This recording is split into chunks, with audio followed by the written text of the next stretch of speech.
안녕하세요. 축구 전문 기자 한준입니다. 근래 들어 가장 흥미진진하고 치열하고 또 재미있었던 북런던 더비가 열렸습니다. 2023-2024 시즌 프리미어리그 6라운드 토트넘 허스퍼가 캡틴 손흥민 선수의 멀티골로 아스널 원정에서 2대2로 비겼는데요. 영국 공영방송 BBC에서 60년 넘게 프리미어리그를 정밀 분석하고 있는 프로그램이죠. 매치 오브 더 데이에서는 아스널 레전드 이안 라이트 그리고 프리미어리그를 대표하는 프리미어리그에 활약했던 이 선수 출신 레전드들이 출연해서 토트넘이 왜 이렇게 강한 모습 보이고 있는지, 또 손흥민 선수와 메디슨 선수의 콤비 플레이가 왜 잘 통하고 있는지를 분석했습니다. 이 분석 내용 풀버전 해석과 해설을 통해서 여러분들이 손흥민 선수와 토트넘의 이 달라진 모습 어떻게 봐야 하는지 이해를 도와드리기 위한 컨텐츠 준비했습니다. 먼저 이 경기 분석 시작하면서 진행자가 이렇게 얘기해요. 정말 좋은 게임, 굿게임이었습니다. 정말 인조이어블, 너무나 즐겁게 본 경기였어요 라고 하면서 많은 분들이 공감하실 것 같아요. 무리뉴 감독 시절에도 이 손캐듀의 그 기틀을 만들기도 했고, 콘테 감독 첫 시즌에는 손흥민 선수가 득점왕을 차지하기도 하면서 이 손캐쿨 트리오를 잘 만들어서 또 재밌는 축구를 보여주기도 했지만, 지난 시즌에는 너무나 이제 답답했고 좀 지루했고 창의성이 부족한 경기를 했잖아요. 이번 시즌 포스테코글루 감독이 그 어느 때보다 정말 공격적이고 다양한 패턴의 플레이를 통해서 축구가 이래서 재밌는구나, 축구가 이래서 재밌구나, 이런 것들을 좀 보여주고 있습니다. 그런 부분들이 영국 내에서 또 전문가들도 인정하고 있는 부분인데요. 일단은 위험을 감수한 토트넘의 접근법이 보상을 받은 것 같다라고 이야기를 시작하는데, 토트넘이 상대의 전방 압박, 특히 지배하고 점유하고 또 아스날이 홈에서 경기한 상태라면 본래 강점이기도 한 이 역습 축구, 롱볼 축구로 충분히 또 실리적으로 경기를 풀어갈 수 있음에도 그러지 않고 위험을 감수하고 본래의 스타일을 유지하면서 결과를 냈다. 이것에 대해서 집중을 하고 있는 것입니다. 우선 이날 경기 분석 패널로 출연한 인물은 BBC 매치 오브 더 데이에 계속해서 많이 나오고 있는 아스널 레전드 이안 라이트와 더불어서 뉴캐슬 유나이티드와 맨체스터 시티, 에스턴 빌라 등에서 활약하면서 프리미어리그 451경기에 출전해 113회의 클린시트를 남긴 아일랜드 대표 출신 골키퍼 셰이 기분인데요. 골키퍼의 시선, 공격수의 시선으로 토트넘의 플레이 그리고 또 아스널의 플레이까지도 살펴봅니다. 먼저 이안 라이트가 아스널의 좋았던 점들은 무엇이었냐, 경기 초반 분위기 아스널이 주도할 수 있었던 이유에 대해서 강력한 전방 압박의 성공을 이야기했는데요. 지금 토트넘의 후방 빌드업 포진을 보면 두 명의 센터백 사이로 비수마가 내려가 있죠. 그리고 페드로 포로와 우도기, 좌우 풀백이 안으로 들어와서 인버티드 풀백을 두 명이 동시에 펼치면서 중앙 지역을 차지하고, 사르가 오히려 측면 사이드로 벌리고 메디튼이 측면으로 벌려 움직이고 존슨, 손흥민, 쿠루세스키가 3톱으로 올라가는 이 빌드업 구조가 있었어요. 그런데 이 빌드업 구조가 초반에 잘 이루어지지 못했던 것이 아스날의 강한 전방 압박, 거의 전원 선수들이 상대 지역, 토트넘 지역으로 와서 압박했던 부분인데요. 이안 라이트는 아스널이 상대 지역에서 강하게 전방 압박을 하는 팀인데도 토트넘은 위험을 감수하면서 자신들의 방식대로 경기를 했다라고 얘기했습니다. 다만 아스널이 경기 초반에는 잘했는데요. 그럼에도 불구하고 토트넘이 해왔던 대로 플레이를 지속하려고 했다. 지금 보시면 후방 지역에서 비수마라든지 로메로라든지 판더펜을 통해서 공을 연결하고, 또 이 선수들이 메디슨에게 연결해주거나 중앙 지역의 포로에게 내주거나 빌드업을 시도하는데 막 달려드는 아스널 선수들의 위치가 보이실 겁니다. 특히 제주스의 움직임. 이날 경기 마르티넬리가 햄스트링 부상 중인 가운데 트로사르까지 이제 경기 전 훈련에서 근육 부상을 입으면서 은케티아가 최전방, 제주스가 왼쪽, 그리고 사카가 오른쪽 공격수로 나왔거든요. 이 중에서 이제 웨도고르가 위에 올라가서 압박도 많이 해주고, 특히 제주스의 압박 움직임이 굉장히 좋았었는데요. 이 장면입니다. 지금 보시면 사카가 순간적으로 왼쪽으로 이동하고 웨데고르가 오른쪽으로 이동해서 압박하는 모습이 나와요. 사카가 이제 압박할 때는 은케티아, 사카가 둘이 함께 위로 올라가기도 했고, 그 뒤를 이제 제주스와 웨데고르가 커버하는 상태가 나왔었는데, 웨데고르가 이 압박의 트리거 역할을 했다. 압박을 하면서 골키퍼까지 올라가는 역할들을 했다. 이렇게 많이 띄워줘서 압박을 해놓고 동료 공격수들이 좀 공격 프리탄에서 조금 더 체력을 쓸 수 있게 만들어준 거죠. 이 위치가 굉장히 높은데 토트넘의 페넨트리 에어리어 앞쪽, 그리고 비카리오 골키퍼까지도 압박을 해주잖아요. 공을 빼앗으면 바로 상대를 퍼니시할 수 있는, 타격할 수 있는, 골을 넣을 수 있는 그런 위치에서 빼앗고자 했다. 이렇게 압박을 하니까 초반에 토트넘의 공격이 잘 안 풀렸습니다. 그런 가운데 이제 비카리오 골키퍼가 이 전면 압박에 대응하기 위해서 롱볼을 한 차례 시도하기도 했었는데, 이 롱볼까지도 아스널 수비 라인이 잘 막아냈어요. 지금 보시면 손흥민 선수가 최전방, 존스튼, 쿠루세스키가 좌우 측면에 있는데 손흥민 선수 쪽으로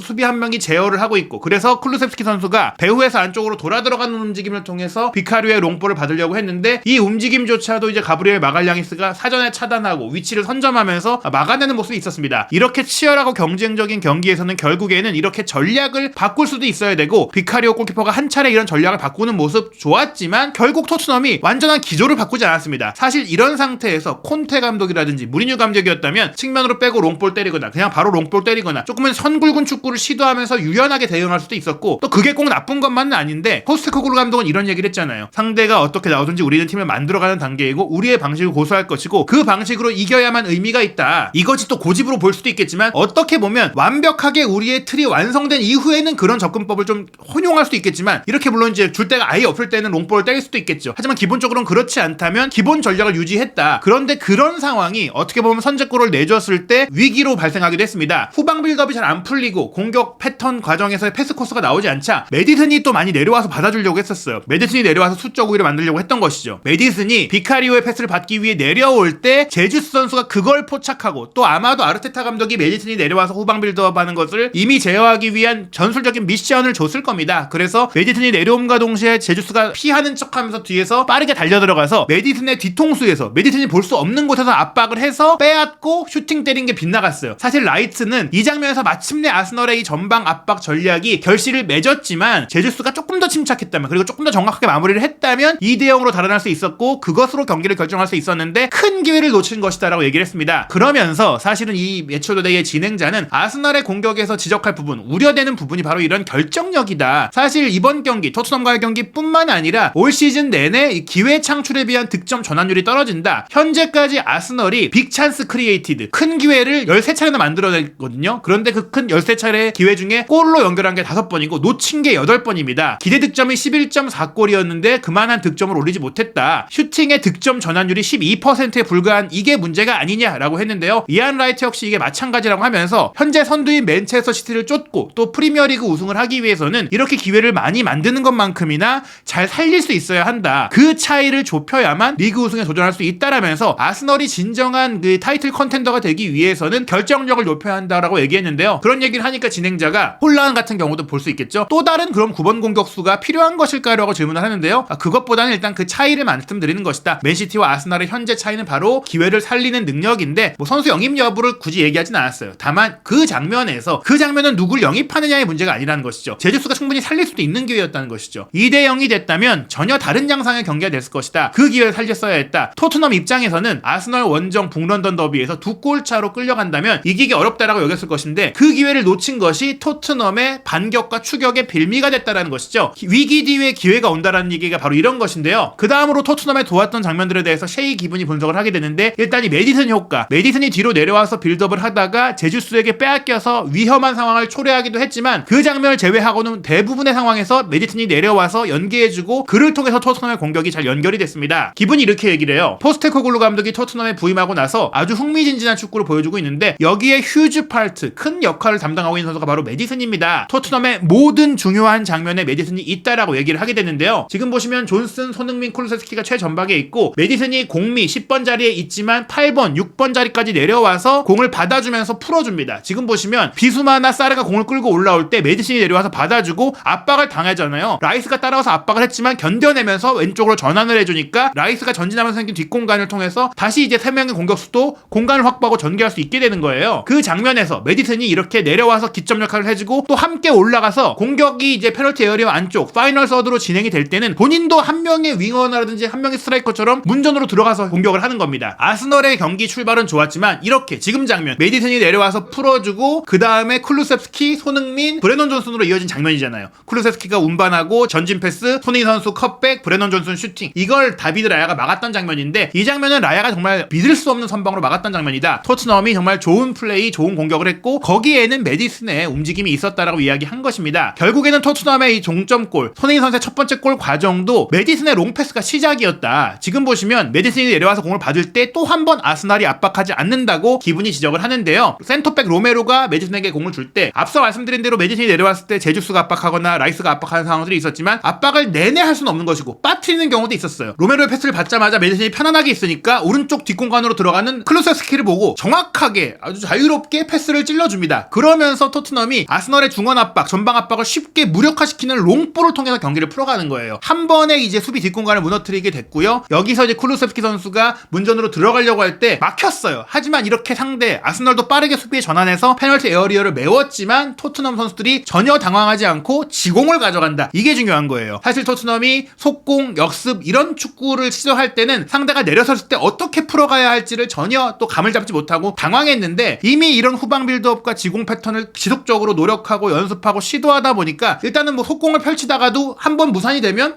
다시 만들어갈 수 있다는 자신감을 갖고 있는 겁니다. 그리고 그만한 준비가 되어 있는 것이죠. 지금 보시면 쿠루세스키가 오른쪽 측면으로 내주고 사르가 벌려 움직인다고 말씀드렸잖아요. 인버티드 풀백의 그 뒷 측면 공간을 또 미드필드들이 채워주는 건데 사르가 여기서 크로스 패스를 과감하게 시도했는데 이게 또 골대 안으로 쏠렸어요. 다만 이 상황에서 라야 골키퍼가 걷어냈죠. 흘러나온 거를 존슨이 슈팅했는데 막아냈죠. 여기서 또 라야가 잘했어요. 토트넘의 공격을 잘 제어했는데 여기서 중요했던 것, 메디슨이 기점 패스 연결했다고 말씀드렸는데 다시 또 공격으로 들어와서 지금 10번 자리 7번 자리 넘나들잖아요. 존슨의 슈팅이 무산돼서 다시 튀어 올랐을 때 손흥민 선수가 문전 중앙에서 도사리고 있는데 그 곁에 다가와서 공을 확보하고 세컨드 볼을 노린 선수가 또 메디슨이었어요. 메디슨이 정말 몇 인분의 역할을 하고 있는 겁니다. 지금 보시면 그 경합 상황 속에서 우도기가 헤더로 떨궈주고 메디슨이 공을 잡았을 때 사카가 막으러 왔잖아요. 여기서 사카를 등진 채로 메디슨이 1대1 상황에서 벗겨내버리면서 돌파했고 바이라인에서 컷백 주고 손흥민 선수가 니어포스트로 잘라 들어오면서 마무리했는데 이 상황에서 사카의 1대1 수비가 아쉬웠다라고 지적은 되지만 중요했던 건 뭐냐, 바깥쪽에 있다가 3명의 아스널 수비 사이로 들어와서 슈팅했던 손흥민 선수의 포워드 플레이가 브릴리언트했다라고 셰이 기븐이 얘기합니다. 메디슨의 패스도 좋았지만 손흥민 선수가 적절한 타이밍에 전진해준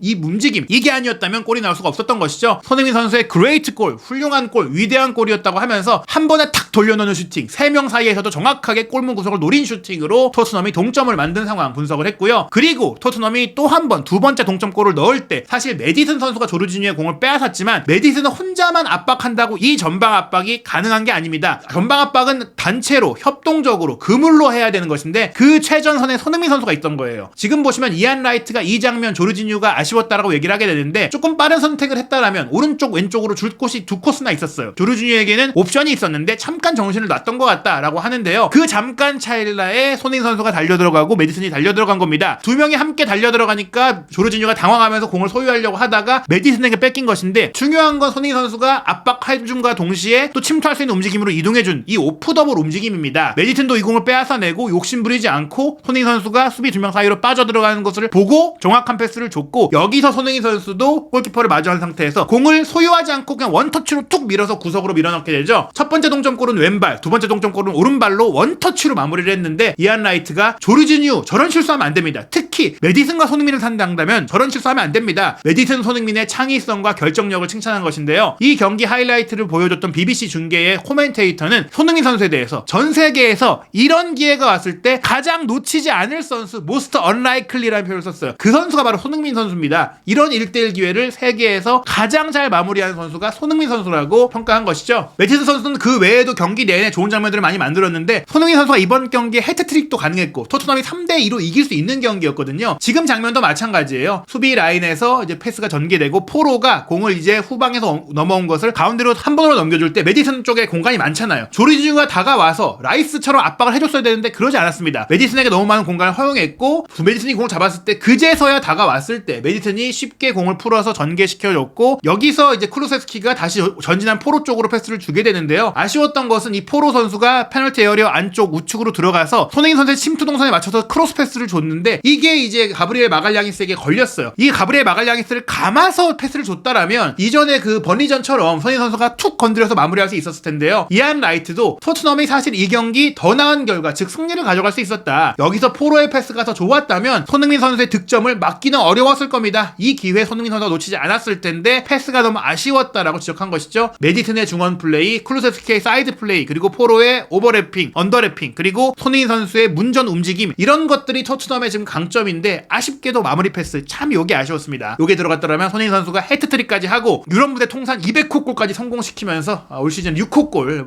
홀란과의 득점 차이를 또 2골, 2골 차로 줄일 수 있는 그런 또 결과와 더불어서 단독 2위 자리를 지킬 수 있었을 텐데 너무나 아쉬운 장면이었어요. 이안 라이트는 토트넘이 확실히 다른 팀이 됐다라고 얘기했는데요. 그 배경에는 자신감, 선수들이 스스로, 팀이 스스로 믿고 있다, 그 믿음이 강해졌다고 했는데요. 새로 영입된 선수들의 활약에 대해서도 주목을 했어요. 메디슨, 우도기, 비카리오, 그리고 판더펜이 견고하기 때문에 이런 몇몇 선수들의 경기력이 또 대단한 것이 또 팀 전체에 자신감을 주고 있다. 손흥민 선수를 지원할 수 있는 선수들이 온 게 너무나 좋은 것 같습니다. 10번 플레이메이커인 메디슨, 그리고 손흥민 선수의 왼쪽 측면 공격을 커버해주면서 지원해줄 수 있는 우도기, 그리고 위기에서 한두 골을 막아주는 골키퍼 비카리오의 토트넘이 높은 라인을 유지하면서 도전적인 경기를 할 수 있게 만드는, 배후 공간을 빠르게 커버할 수 있는 힘과 속도를 갖춘 센터백 판더펜, 이 요소의 선수가 영입된 것이 포스테코글루 감독의 전술과 맞물리면서 토트넘이 마침내 멋진 팀, 좋은 팀으로 거듭나고 있는 것입니다. 프리미어리그 6라운드 6라운드 다양한 결과들이 있었죠. 황희찬 선수가 선발 출전했지만 퇴장 선수가 발생하면서 교체된 가운데 루턴타운과 1대1로 비겼고요. 맨시티는 노팅엄에 2대0 완승 거두면서 6전 전승 선두를 달리고 있습니다. 맨유는 번리 원정에서 1대0의 아슬아슬한 승리를 거두면서 리그 순위를 9위까지 끌어올렸고요. 첼시는 에스턴 빌라에도 홈에서 0대1로 패배하면서 포체티노 감독의 경질 가능성까지 대두되고 있습니다. 첼시가 14위까지 추락을 했고요. 리버풀이 웨스트햄의 3대1 완승 거두면서 승점 16점으로 단독 2위로 올라섰습니다. 뉴캐슬 유나이티드는 셰필드 유나이티드의 8대0의 압도적 대승을 거두면서 리그 8위로 순위를 끌어올렸고요. 셰필드가 최하위 22로 강등이 우려되는 상황입니다. 루턴타운, 번리, 셰필드까지 승격팀 3팀이 18, 19, 20위를 기록하고 있습니다. 오는 9월 30일 토요일과 10월 1일 일요일 추석 연휴 기간에 프리미어리그 7라운드 경기가 열리는데요. 역시나 최대 빅매치는 토트넘입니다. 10월 1일 일요일 새벽 1시 30분 토트넘과 리버풀의 경기가 있는데요. 클롭 감독의 강한 손흥민 선수 이번에도 최전방에서 리버풀의 골문을 노릴 것 같습니다. 손흥민 선수의 활약과 토트넘의 플레이는 어떻게 이어질지 한준TV에서 추석 연휴에도 최신 축구 소식 확인하시기 바랍니다.